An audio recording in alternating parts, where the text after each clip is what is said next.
Bezrat Hashem, on va parler une des mitzvot qu'on va faire, Bezrat Hashem, le soir de Erev Pessah, qui est une des choses qui est les plus importantes, et mamash d'après la halacha, c'est tout de suite après l'abdikat hametz, on fait quoi?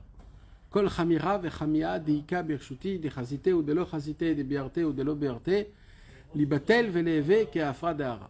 D'accord? Donc on dit tout, chaque chametz, chaque seor, c'est-à-dire ce qui est ferment, que j'ai brûlé, que j'ai pas brûlé, que j'ai annulé, que j'ai pas annulé, que j'ai vu, que j'ai pas vu, qui soit complètement annulé et qui ressemble à la terre, comme de la terre, de la poussière qu'il y a sur la terre. Et malgré qu'il va nous rester du Hametz pour manger pour Shabbat, Hein? celle-là, on le dit quand même jeudi soir ou alors on le dit samedi matin? Non, on le dit samedi matin, Shabbat matin, après le biour, après qu'on va...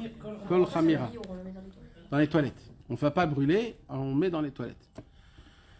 Mais maintenant, mes amis, après l'Agmara, là-bas, il y a écrit quoi? Veillez vatla belibo. Ça, c'est le travail le plus important de toute la fête de Pessah. De toute la fête de Pessah, il faut se rappeler de ça. Il faut se rappeler de quoi? Si un homme, d'après la halacha, il annule pas le chametz dans son cœur, alors apparemment, il y a un problème. C'est que s'il trouve un chametz en plein milieu de Pessah, qui lui appartient, alors là, il fait une avera, il fait deux avérotes. Il fait balirae, balimatse. Interdiction de voir, interdiction d'avoir en présence, en sa présence. Mais par contre, si un homme, il a annulé Erev Pessah dans son cœur, tout le chametz qu'il y a dans sa possession, qu'il connaît ou qu'il ne connaît pas, au moment où il a annulé, c'est-à-dire quoi qu'il a annulé dans son cœur, c'est qu'il n'y a plus d'importance. Il n'y a plus d'importance, c'est pas important. Le chametz qu'il va trouver pour lui, c'est comme si il trouve une pierre ou alors du sable, il n'y a pas aucune rachivout. Maintenant, si un homme il fait donc le bitoul dans son cœur, alors Béhémet, la fête de Pessah, elle peut être appelée la fête de Pessah. Mais un homme qui n'a pas ce bitoul-là, il le fait stam, il est dans un vrai grand problème. Donc en fait, toute la fête de Pessah se repose sur une seule phrase qui dépend du cœur énormément. C'est quoi? C'est d'annuler tout le chametz qu'il y a en soi et en dehors de soi. Dehors à la maison, le chametz Béhémet, le chametz qui ressemble à du chametz. Et là, Rabbi Nathan, il vient. Et il pose une question. Il dit, pour qu'un homme il puisse annuler le chametz, il faut déjà qu'il ait un cœur. Il y a écrit, tu l'annuleras dans ton cœur. Yevatlena belibo. Il y a écrit belibo. Mais un homme, il faut déjà qu'il ait un cœur pour annuler le chametz. Ça veut dire quoi qu'il faut qu'il ait un cœur? Ça veut dire quoi d'annuler le chametz quand on va dire la mila kol chamira vechamia deika birshuti? Un homme, le cœur, il a chomed. Comment on dit chomed? Il a le cœur, c'est lui qui ressent la sensation de la passion, de l'envie, de la chose qui t'attire vers elle. C'est le cœur. Un homme qui aime un certain plat à manger ou un truc comme ça, c'est quoi qui fait en sorte qu'il veut ce plat? C'est son cœur. Son cœur, il lui dit, j'ai envie d'un truc sucré, ouais, j'ai envie d'un truc salé. C'est le cœur. Quand il y a d'argent et qu'on veut gagner de l'argent, et un homme il a dans son cœur, il veut gagner de l'argent, etc. Il y a une sensation, ça vient du cœur. Le cœur, il ressent des choses. Mais malheureusement, le cœur, lui, il ne peut pas ressentir tout seul. C'est qui donne l'information au cœur? C'est le cerveau. C'est le médamé. C'est l'illusion. L'illusion, c'est l'envoyé entre le cerveau et le cœur. Le cerveau, il analyse. J'ai mangé un plat qui est très bon. C'est tout. Maintenant, le dimion, c'est-à-dire le médamé, l'illusion, lui, il va y aller. Maintenant, il va prendre cette information qui est dans la tête et il va l'envoyer au cœur. Et il va dire, tu sais, le cerveau, il a analysé que ce plat-là, il est très bon. Alors, il faut que tu mettes un peu plus de passion dans ça. Et le cœur, il s'ouvre à une nouvelle passion. La deuxième fois où tu vas manger ce plat, tu vas être dedans, tu vas ressentir les sensations. Comme ça se créent nos passions dans ce monde-ci. Alors la question, c'est qui le problème? C'est le cerveau? C'est l'illusion? Ou c'est le cœur? Le cerveau, il analyse. L'illusion, il emmène l'information au cœur. Et le cœur, il sent. Alors apparemment, quand un homme, il est rempli de sensations dans son cœur, de choses qui sont matérielles, qu'est-ce qui se passe? Il sent le goût, il sent l'odorat, il sent son corps, le michouche, toutes les sensations qu'on a. Quand le cœur est rempli de sensations de ce monde-ci, après le cœur ne peut pas avoir cette sensation qui est un petit peu spirituelle. Ou même, d'après tes traits de caractère, est-ce que ça c'est bien, est-ce que ça c'est mauvais? On m'explique, par exemple, beaucoup de temps comme quoi c'est pas bien d'être en colère. Le cerveau, il analyse, il comprend que c'est pas bien d'être en colère. Maintenant, le médamé, l'illusion, il prend cette information et il l'emmène au cœur. Il lui dit, j'ai une nouvelle exceptionnelle, quelque chose de très grand. Quoi? C'est pas bien du tout d'être en colère. Prends goût à ça. Là, le cœur, il dit, je ressens rien. Pour moi, ça rentre pas dans mon cœur. Ça reste une analysation. Et c'est comme ça qu'on accumule plein de sagesse, plein de connaissances, sans que le cœur, il ressent quelque chose. Pourquoi? Parce que dans ton cœur, tu as rempli d'autres sensations qui sont très palpables, qu'on touche. Un manger, quand tu le manges dans ta bouche, tu sens le goût. C'est très concret. Par contre, la colère, il n'y a pas de concret. C'est des choses qui sont en l'air. C'est des choses, tu t'enflammes en toi. Quand tu juges quelqu'un du mauvais côté, c'est quelque chose qui n'est pas concret. Quand tu regardes mal les gens, ou alors quand... Plein de choses qui se passent, c'est pas du concret, c'est dans l'air. Le cœur, lui, dit, moi, je sens pas. Pourquoi il dit, je sens pas? Parce que jusqu'à maintenant, c'est quoi qu'il sent jusqu'à maintenant? C'est que les bonbons, les chocolats, les biscuits, les bambas qu'il a mangés depuis tout petit, c'est les sensations qu'il a eues dehors, avec l'argent, avec les honneurs, c'est le premier de la classe, etc., etc. Mais il n'a pas la vraie sensation de comment un homme, il peut reconnaître qu'est-ce que c'est le mal, qu'est-ce que c'est le bien. Et c'est là notre vrai problème. Notre vrai problème, il est dans l'information. Le cœur, il ne ressent pas ces sensations. Et c'est ça, notre Yetzer Hara. Là, le Yetzer Hara, il rentre dans la photo. Parce que le Yetzer Hara, il peut jouer maintenant en fonction de ton cœur, si tu sens ou si tu sens pas. Il y a des gens qui disent, oh là, j'ai senti une lumière très grande. Oh là là, j'ai rien senti. Oh là là, je suis... Qui t'a dit que tu peux pas sentir des choses qu'auparavant tu les as pas senties? Pour ça, il faut que tu étudies, il faut que tu fasses rentrer, il faut que tu tentes la chose, tu essayes de vivre la chose. Mais c'est un travail qui est énorme, énorme, énorme. Maintenant, il y a une chose, alors tout on comprend. Hachem, il comprend quand tu comprends pas pourquoi tu ne ressens pas la Torah, tu ne ressens pas le mikvé, tu ne ressens pas la tzedaka. Je comprends, c'est un travail d'une vie. Mais il y a une chose, il dit à Kadosh Baruch Hu que ça, je ne peux pas l'accepter. C'est quoi? C'est la Gahava. La Gahava, c'est quoi? La Gahava, c'est je me crois au-dessus de ma place. Je me crois intelligent, je me crois supérieur aux personnes. C'est quelqu'un qui se croit plus fort, il se croit plus haut qu'une autre personne. C'est l'orgueil, la Gahava, l'orgueil. La Gemara, elle pose la question... Tu peux m'amener un Chumash Bereshit, s'il te plaît? La Gemara, elle pose la question Gava Adechan. Dans toute la Torah, il y a des mesures. C'est quoi la mesure de la Gava? Est-ce qu'on peut, est-ce qu'on peut pas, comment ça fonctionne? On a le droit d'en avoir un petit peu, on n'a pas le droit d'en avoir du tout? Il y a, alors, combien il faut avoir de la bonne Gava? C'est ça la question. Est-ce qu'il faut en avoir beaucoup, un petit peu? Comment ça fonctionne? Comment ça se passe? Alors la Gemara, elle dit quoi? Non mais j'allais. La Gemara, elle nous dit quoi? Shminit, Sheba Shminit. Combien de Gava il faut qu'on a? Un huitième d'un huitième. Ça fait un combien? Ouais. Quand tu prends un huitième, et dans ce un huitième, tu enlèves encore un huitième. Tu connais, toi, quelqu'un qui connaît le huitième, neuvième, dixième, personne qui connaît ce lignan-là? Alors, il y a un beau chidouche. Shminit, Sheva Shminit. Prends la paracha Shminit. Bereshit, Noach, Lech Lecha, Vayera, Chayesara, Toldot, Vayetse, Vayishlach. On va ouvrir Vayishlach. Maintenant, on va prendre le huitième mot. Shminit, Sheva Shminit. On va prendre le huitième mot de la paracha de Vayishlach et on va voir qu'est-ce que ça sort. Vayishlach, Yaakov, Malachim, Lefanav, El, Esav, Achiv, Artsa. Ça veut dire quoi, Artsa? La terre. Est-ce qu'il y a plus bas que la terre? Shminit, Shminit, ça veut dire quoi? C'est-à-dire, même le petit peu de Gahava qu'on te laisse, tu dois être comme de la terre. La terre, elle fait quoi, la terre? Tout le monde la piétine, tout le monde marche sur elle, et elle fait quoi? Elle donne des fruits. Normalement, la terre, elle devrait dire, hey, oh, vous marchez tous sur moi, moi je vous donne rien. La terre, elle a de la nava, elle n'a pas de Gahava. Elle dit, vous marchez tous sur moi, mais moi je vais vous donner quand même des fruits, des fleurs, tout ce que vous voulez. Donc on apprend ici que la Gahava, c'est quoi la Gahava? C'est qu'on n'a pas le droit, même rien du tout, la Gahava. Et là, il dit Rabbi Nachman, il dit, qu'est-ce que c'est le chametz? Le chametz, c'est du pain qui a fermenté. Mais dans le trait de caractère, c'est quoi le chametz?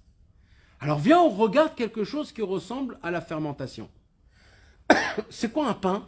Tu prends de la farine, tu prends de l'eau et tu mélanges. Quand tu mélanges de la farine et l'eau, c'est de la pâte. À ce moment-là, tu peux la mettre directement dans le four et tu auras une belle, un pain spécial. Par contre, si tu laisses la pâte, elle va faire quoi? Elle va fermenter. C'est-à-dire quoi? Elle va fermenter. Alors venez, on essaye de regarder c'est quoi la fermentation, mes amis. C'est quoi la fermentation? La fermentation, c'est en fait la pâte qui est en train de pourrir. C'est ça, fermenter. C'est quoi fermenter? C'est qu'elle commence à pourrir. Comment elle commence à pourrir? Il y a des petits gaz, ça dégage des petits gaz, que ces gaz-là, c'est de l'air, qui font en sorte que la pâte, elle commence à gonfler, gonfler, gonfler, gonfler. Il dit Rabbeinu Akadosh, nous on prend un petit peu de Torah, on prend un petit peu de tfila, farine, de l'eau, la farine c'est la tfila, l'eau c'est la Torah, et on les mélange ensemble. C'est ce qu'un juif il fait. Qu'est-ce qu'on fait le matin à Shacharit? On fait Ezeu Mekoman Shel Zevachim, Kodesh Kadashim, Shritatan Batzafon. C'est quoi ça? C'est la Torah ça. C'est une des Mishnayot de Masechet Zvachim, Menachot, Zvachim. On fait des korbanot, on lit la Torah, on fait le Kriyat Shema, on lit la Torah, mais on fait aussi de la tfila, le Shmona Esrei, la Hamida. Chaque juif, il a un petit peu de Torah ou de tfila. Mais quand un juif, il se laisse, des fois, il peut arriver à une certaine, à quelque chose qui commence à fermenter. Ce qu'il a fait, ça commence à pourrir. Et comment ça pourrit? Comment je le vois quand ça pourrit? C'est quand je commence à gonfler. Je me crois quelqu'un. Je crois que c'est moi, je connais la Torah, c'est moi qui ai prié, je connais, j'étudie, j'ai des grandes connaissances, je connais mieux que lui, je sais mieux que toi, moi j'ai étudié ça, toi tu l'as pas étudié ça. Là il est en train de faire quoi? Là il est en train de fermenter, il est en train de gonfler, gonfler, gonfler. Son cerveau il gonfle de quoi? Pas de pâte, de l'air, c'est que de l'air, il n'y a rien. Qu'est-ce qu'elle dit la Gemara? Dans le Chametz on dit quoi? On dit afilou machou. C'est quoi un filou machou? Dans tout, il y a kazaït, kabetza, naron, kikotevet agasa. Il y a toujours des mesures. C'est le seul, dans Chametz, que là, il n'y a pas de mesure. C'est quoi? Asur Chametz, afilou machou. Le Chametz, on n'a pas le droit, même une seule miette. Pourquoi? Parce que de la même façon, la Gahava, comme on a dit, Shminit, Sheba Shminit, c'est quoi le 8e paracha et le 8e mot de la paracha? Artsa. Même rien du tout, la Gahava, même rien du tout. Un filou machou, elle a un problème, elle commence à devenir chametz. C'est pour ça que on dit que quand tu prends les lettres chametz et matzah, c'est les mêmes lettres exactement. Nachan ou pas? Oui ou non? Pourquoi? Parce que même tzaddik, il y a dans chametz et matzah. Chametz, matzah. Donc même tzaddik, c'est les mêmes lettres. Donc maintenant, il y a une seule différence, c'est le chet et le he. Le chet et le he, dans tout l'alphabet, c'est les deux seules lettres qui se ressemblent le plus. Sauf un tout petit morceau qui manque au he pour que ce he devienne du chet. Il y a un tout petit morceau. C'est quoi ce petit morceau? C'est ça, machou. Il suffit qu'un machou, il suffit un tout petit peu de passer au matzah à la chametz. Un tout petit peu. Et ça, c'est cette gahava. Au moment où, chas v'shalom, un homme, il a une gahava comme ça, alors là, c'est ça qui lui fait passer du chametz, chas v'shalom, de la matzah au chametz. Alors maintenant, si c'est aussi compliqué, c'est aussi comme ça, de cette façon-là, alors apparemment, comment je fais pour annuler mon chametz, c'est-à-dire ma gahava? J'ai compris que la gahava, c'est quelque chose de très grave. C'est interdit même rien. Un filou machou, rien du tout. Pas un seul gramme de gahava. Et si on adopte la notion du Hametz avec la notion de la Gava, alors là, on comprend beaucoup de choses. Premièrement, il faut faire l'abdikat Hametz. C'est quoi l'abdikat Hametz? Abdikat Gava. Il faut se voir, il faut se regarder. C'est pour cela, mes amis, écoutez bien. Quand on fait l'abdikat Hametz, c'est très dur de faire l'abdikat Hametz. Pourquoi? Parce qu'il faut se mettre à quatre pattes. Les enfants, ils sont autour de toi. Ils s'amusent à cacher les petits pains de Hametz. Toi, tu piques une crise de nerfs, tu ne sais pas si tu vas les trouver, les 10 trucs ou pas. Tu es là et tu es à quatre pattes. C'est dur de marcher à quatre pattes. Tu te rabaisses. Tu enlèves ta gava. Et là, il dit Rabbi Nathan, plus tu as de la gava, plus tu ne peux pas supporter l'abdikat Hametz.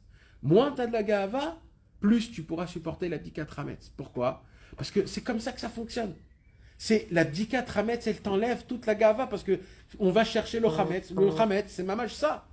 Alors il dit Rabbi Nachman, quand un homme il essaye de faire une comptabilité dans sa neshama, en essayant de se dire combien de Hametz j'ai en moi, c'est-à-dire combien de gava j'ai en moi, il dit Rabbi Nachman, tu vas trouver des points.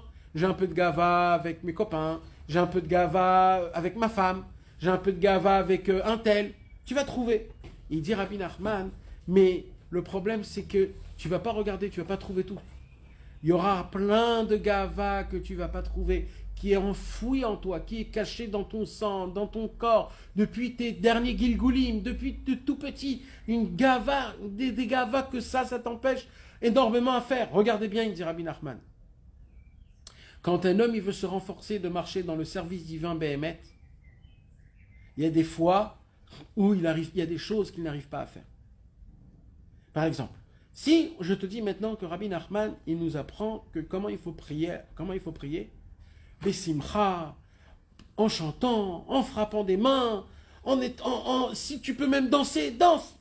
Et là, tu apprends ça et tu dis, waouh, c'est une belle prière ça. Mais tu t'imagines si tu fais ça à la synagogue, ils vont tous ils vont se moquer de moi. Il dit Rabbi Nachman, tu sais pourquoi tu penses comme ça? Parce que tu as de la gava. Si tu n'aurais pas de la gava, tu l'aurais fait. Pourquoi tu ne le fais pas? Parce que tu as de la gava. Il dit, tu vois combien on a de la gava sans faire attention? Il dit Rabbi Nachman, la majorité de tout ce qu'on doit faire, on ne le fait pas parce qu'on a de la gava. Et il dit Rabbi Nachman, et quand un homme il fait des fautes, c'est aussi de la gava. C'est parce qu'il ne veut pas accepter l'annulation à Hachem. Je veux exister, alors je veux faire des fautes, alors il fait des fautes. Tu penses que tu as raison. Tu penses que tu as raison. Mais hier, Dafka, j'ai lu quelque chose de très fort. Hier, j'ai lu, je ne me rappelle plus où, je crois dans le Chok l'Israël. J'ai lu hier, dans Or HaChaim HaKadosh sur la paracha de la semaine. Dans l'Or HaChaim HaKadosh, il dit comme ça. C'était un chidouche que quand j'ai lu ça. Il dit l'Or HaChaim, quand un homme il fait une faute, sans qu'il le pense, dans sa tête, il dit à Hachem, toi tu n'as pas raison. Moi, parce que je ressens le kiff qu'il y a dans manger un chocolat après la viande, qui est lait, c'est moi qui ai raison. C'est pas toi qui as raison. Toi tu as dit que c'est pas bon. Moi, pour moi, c'est bon. Et il dit, le Or HaChaim HaKadosh, c'est pour ça qu'il a écrit Nefesh ki terta. Il pose la question, pourquoi il a écrit Nefesh? Pourquoi il n'a pas écrit Adam ki yerta? Pourquoi il a écrit Nefesh? Dans le seul Korban Khatat, il a écrit Nefesh. Il dit, pourquoi? Il dit, parce que le Pgam, il rentre jusqu'à le Nefesh. Ça veut dire, sans que tu sais, dans ton subconscient, en fait, c'est un combat avec Hachem que tu fais. Hachem, il te dit, c'est pas bon pour toi. Et toi, tu dis, non, c'est bon pour moi. Et il dit, c'est pour ça que quand un homme, il donne un korban, c'est pas juste pour ce qu'il a fait, c'est même pour son nefesh. C'est pour ça qu'il écrit nefesh ki terta, comme ça il dit l'Or HaChaim HaKadosh. Donc on voit que la racine de toutes les fautes, c'est la gava. Et comment on peut servir à Kadosh Baruch Hu quand un homme, il arrive à enlever cette couche de gava qu'il a en nous. On a étudié ça pendant un an, Torah Vav. Le kavod atzmo, kavod Elohim, kavod Hashem. Alors l'ichora, la grande question qui se pose, c'est comment j'annule ce chametz, ce gava. Alors il dit Rabbi Nathan, si on a fait une adoption entre le chametz et la gava, alors viens on regarde ça même dans l'autre côté. Qu'est-ce qu'on fait pour annuler le chametz? Il dit la lara, dans la Gemara, comment on fait? Yevatlena belibo, il doit l'annuler dans son cœur. Alors il dit Rabbi Nathan, comment on enlève la gava? Yevatlena belibo. Ça veut dire quoi Yevatlena belibo? Comment je peux annuler de la gava? Alors il dit Rabbi Nathan que tout le gilouï à nefesh, c'est-à-dire comment on dévoile notre nefesh, c'est par les paroles. Et là il dit Rabbi Nathan, ce que je vais vous dire ici, dit Rabbi Nathan, c'est un moindre qui contient le plus. Il dit Rabbi Nathan, c'est peut-être, ça va être simple à vos yeux, il dit Rabbi Nathan, mais vous ne savez pas combien pas de secrets, mais combien de puissance il y a dans une toute petite phrase qu'on va dire le soir et le matin, quand on va dire Kol, Chamira, Vechamia, Deika, Birshuti. Il dit Rabbi Nathan, quand tu dis ce mot-là, en fait, tu parles de quoi?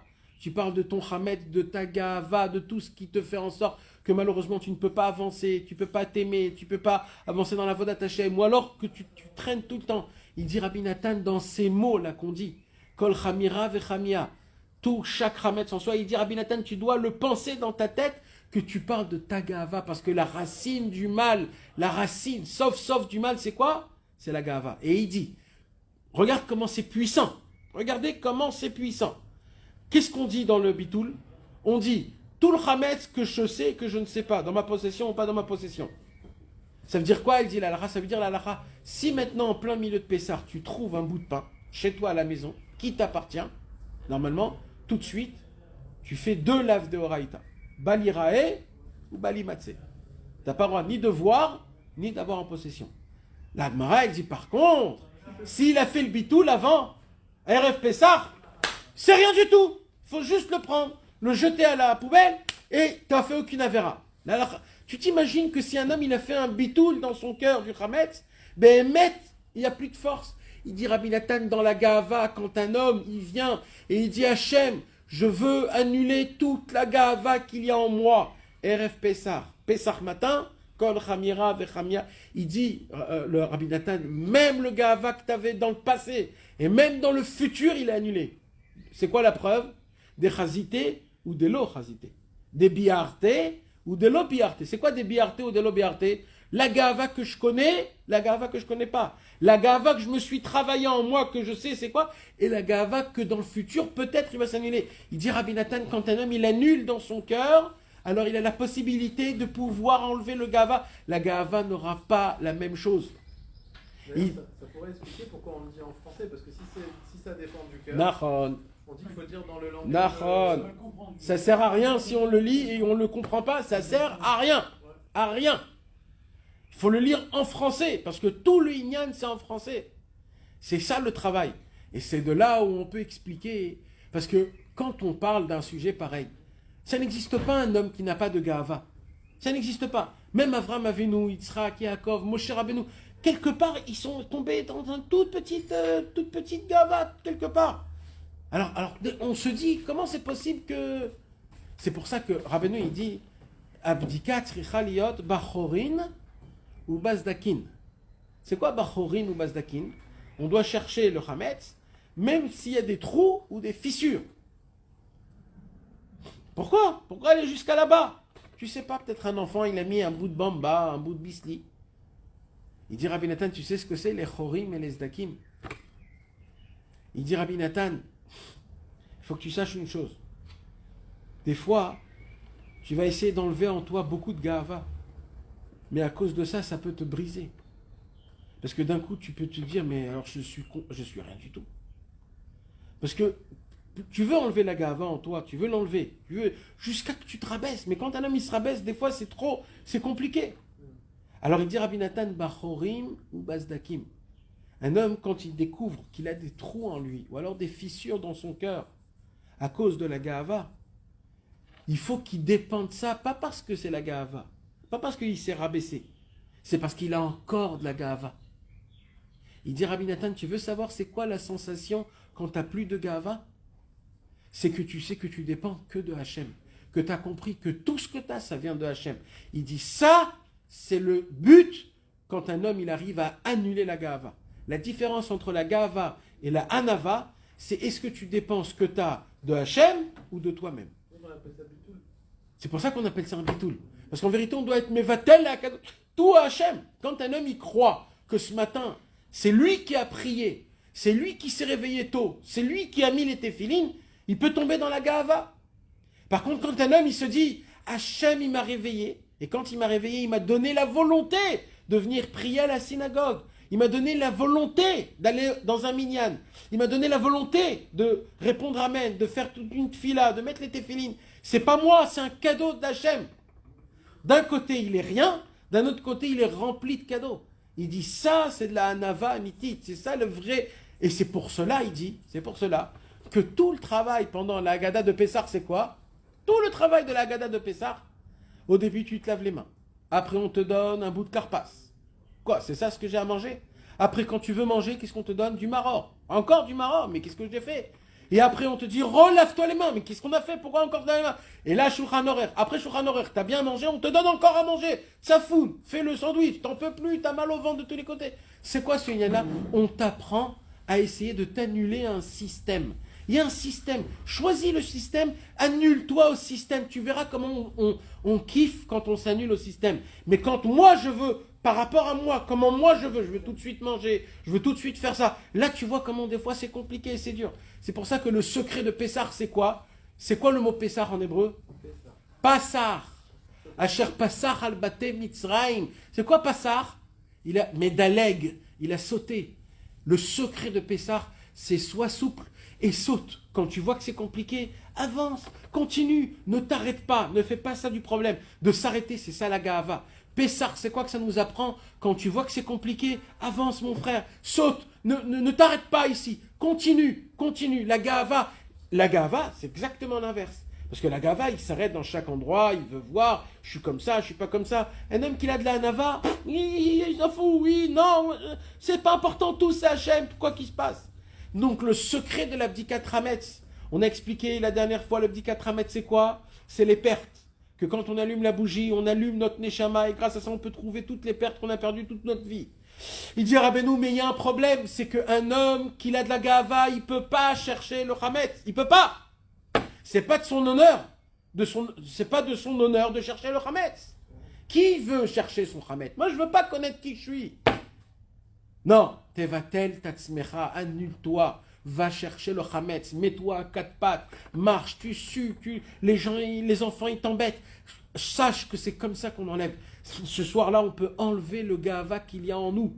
C'est pas grave, on se met par terre, on se met sous les armoires, pour regarder s'il n'y a pas quelque chose sous le lit, etc., etc. Ça t'annule ta Gahava, c'est comme ça qu'on s'annule la Gahava.